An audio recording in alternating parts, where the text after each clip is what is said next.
Welcome to Our Girl Relationships. On this channel, we talk about problems people face in their day to day lives.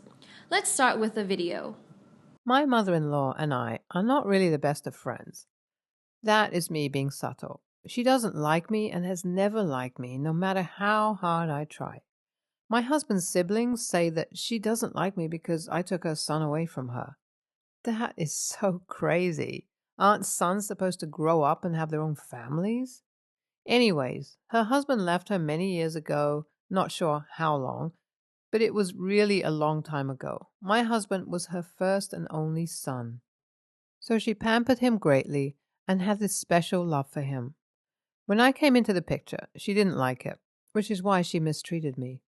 At the beginning of the relationship with my husband, the most annoying part was at the beginning of my relationship with my husband. We met, and she pretended to like me. She did that whenever my husband was around, but I got everything thrown at me whenever he was not there. Since we got married, she stopped trying to be nice to me before my husband.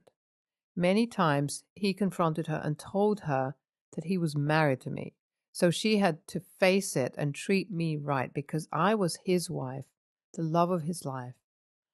Whenever we had that conversation, he always had a fight with his mom, so I tried not to complain as much as possible, just so I could keep the peace in the family. It's my birthday today, and my mother-in-law said that she has something special planned for me. I'm wondering if she finally wants to poison me so I can just leave her son alone. I'm just kidding, but I'm curious to know what she wants to do, and I hope it turns out well. I'm honestly tired of feeling awkward around her or being the outcast when she's around just because I married her son. Her children are the friendliest and most considerate people I've ever met, so it's surprising how she's like that as their mother. They usually told her not to and tried to make me feel better when she did something to me. My mother-in-law texted me the address to a restaurant, and I got really excited. Maybe everything is going to turn out well in the end after all, and after so many years of tolerating and being nice to her even though she was annoying. I wasn't planning on celebrating this year, so I didn't really buy any new dress or anything special. I found something nice in my wardrobe and paired it with nice accessories and shoes. My husband and I started getting ready to go. He is as surprised as I am, but we hope to have a wonderful time. I'm super excited for the evening. Let's see how it goes. I wonder who else she invited and how she came up with a plan. I also suspect my sister-in-laws put her up to it. I wouldn't be surprised if they did because they are the sweetest people ever and so different from their mom. I hope today's event is good. Fingers crossed. We got there roughly 20 minutes earlier and did a quick scan of the restaurant and found my mother-in-law. But something was off. I knew only very few people there, and the table was almost complete. I brushed it off, saying maybe she had her own guests, and the people I knew, like sister-in-law and buddies, were still on their way because we were earlier. Still, something didn't feel right, but I decided to give her the benefit of the doubt. As we approached the table, no one seemed to celebrate with me. My mother-in-law introduced my husband to the rest of the people at the table. She slightly acknowledged me by saying that's his wife, and that was it. I texted my sister-in-law to find out if they were on their way, but they did not know what I was talking about. In fact, they were surprised that their mother would decide to celebrate me on my birthday when she wished I wasn't even a part of the family. Now my palms were getting sweaty. I hope I didn't set myself up by agreeing to come. Why would I think a woman who didn't like me would go the extra mile to celebrate me? I think my husband could feel me getting tense because he held my hands and squeezed them under the table. That was his way of reassuring me that he was with me and we would be okay. The dinner felt really long, like it wasn't going to end. No one I knew came, and they were not invited either. No one even knew me at the table. Neither did they know that it was my birthday. There was a different celebrant altogether. The child of my mother-in-law's friend had her birthday as well, so everyone thought we came to celebrate with them. My mother-in-law said that my husband had not had time for her, so she invited him so they could spend quality time together. I was only there because I always followed my husband around. I felt really embarrassed. The most annoying part is that it didn't end there. I became the subject of a conversation. It was like all her friends ganged up to make me feel bad. They started asking me questions they knew I wouldn't have answers to. I think the celebrant felt awkward too. It was her day to enjoy herself with her friends, but her mother and her friends were making it uncomfortable for a stranger and spoiling the vibes. My husband and I excused ourselves and asked mother-in-law to come as well. She acted like she didn't do anything and asked me if I was enjoying the party and if it suited my taste. I was going to reply, but my husband did before the crowds formed. He asked her why she invited us to someone else's party with people we didn't know. He was really angry and raised his voice at her. That was the first time I saw him speak to his mom like that. She also started to raise her voice.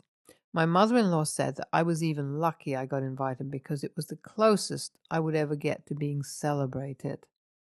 That ticked me off, and it hit hard because I have a personal story about being neglected as a child, which she knew about. I wonder if she deliberately planned everything to make me feel less of myself on my birthday. If that was the case, then she was worse than I thought. At this time, I couldn't hold myself back again. I told my mother-in-law that I was the best daughter-in-law she could ever have because I put up with her nonsense and haven't yet made my husband cut ties with her. I told her that she could have married her son if she didn't like me that much, since no one could have stolen him from her. I told her many things that shocked both her and me as I spoke. I was so mad that I had no filter, and I didn't hold back on anything. I told her, and to anyone who cared to listen, what an awful person she had been to me since the first time we met. I was usually quiet when she did whatever she wanted to do, so this time I could tell that she wasn't expecting anything different. Now her friends and other guests at the birthday could hear everything I said to her. I wasn't trying to hide it or be quiet about the treatment I got, so they would know the kind of person that she truly was. My husband didn't stop me, even though I was talking to his mother. He just let me let all my frustration out. I remember how excited I had been to meet his mom the first time. I thought if he was that incredible, his mom would be super as well because she trained him. I was shocked that she didn't like me. What was there not to like? After giving my mother-in-law all that she asked for, I apologized to everyone, especially the celebrant. I didn't mean to steal her birthday away from her. My husband and I then left. But before then, my husband told her not to come back into our lives, as she had done enough damage already. She had some nerve doing what she did. He told her that he had tried to ignore how she treated me for years, but this was the last straw, and she just went overboard. Over the next few days, mother-in-law kept trying to reach my husband, but he didn't want to be reached.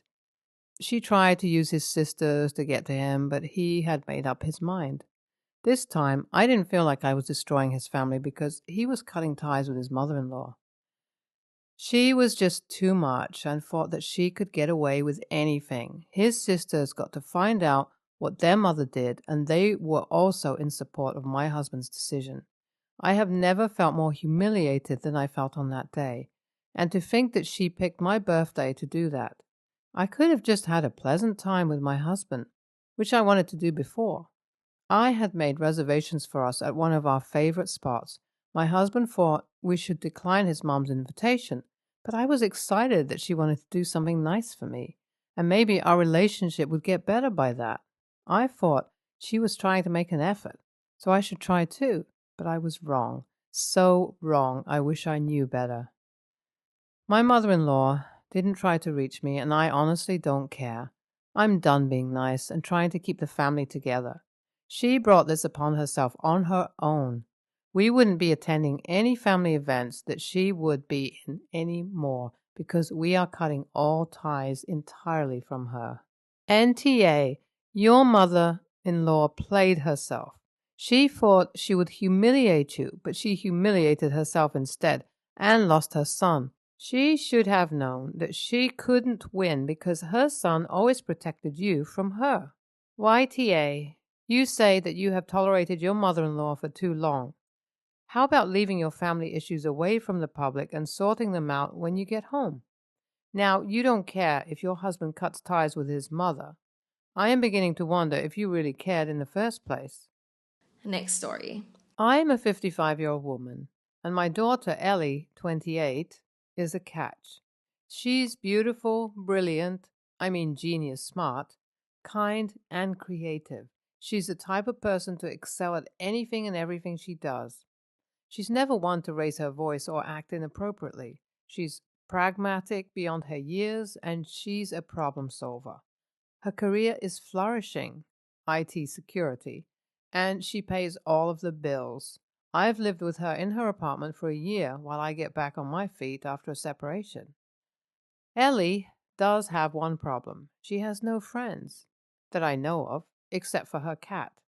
This is a choice as far as I can tell, as she usually doesn't seem lonely or sad. It seems as if she functions alone and is comfortable being that way. I think she struggles to vocalize her feelings, and she always has. She's never dated or seemed interested in it. It worries me. I know Ellie has a different personality, and she's pretty quiet and shy, while I've always been a social butterfly. But I see her at family functions and parties. She looks uncomfortable and tends to keep to herself. When she's approached or spoken to, she chats normally and engages, but is brief. Ellie never complains about it and seems to have a nice time if asked about it later. Well, yesterday I called and told her I was bringing someone home with me for the night. She doesn't care who I interact with, but I wanted some privacy. I asked her to leave before I got there, but she told me she couldn't as she had something to do for work. I wound up coming home before my guest to confront her.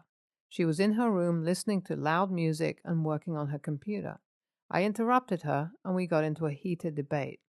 I feel like it's unfair that she won't give me the apartment to myself once in a while. She said she has work to do and that she won't get involved in whatever I do. Eventually, I exploded and said that she wouldn't understand my point of view because she has no friends or relationships, and then I said that our family members judge her for it. I told her everyone is always worried because she's strange and distant. She doesn't wear her emotions on her sleeve, but I saw her face fall. She gathered some clothes, a laptop, and left the apartment without saying anything. I figured she needed to blow off some steam, so I enjoyed my night.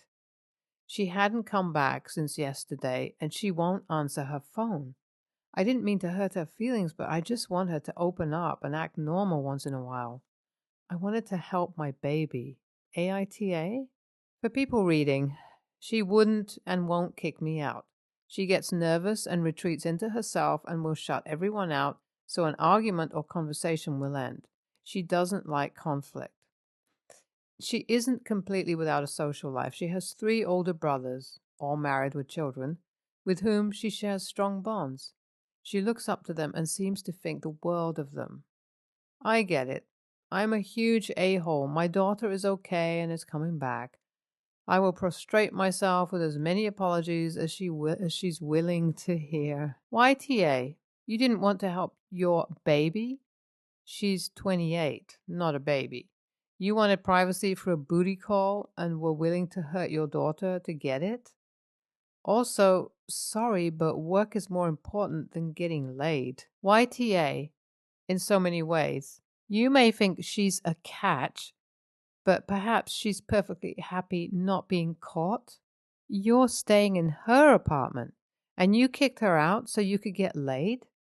I hope she comes home to take care of her cat and take out the giant human trash bag that you are. Next story. My girlfriend, 26, female, took a long weekend trip to Nashville with a group of friends last weekend. They left Wednesday and came back yesterday.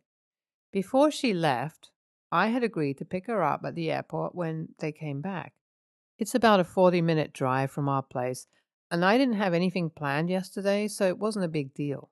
I texted her yesterday morning to confirm their arrival time so that I could plan when I should leave, and she told me they were supposed to land at 3 p.m.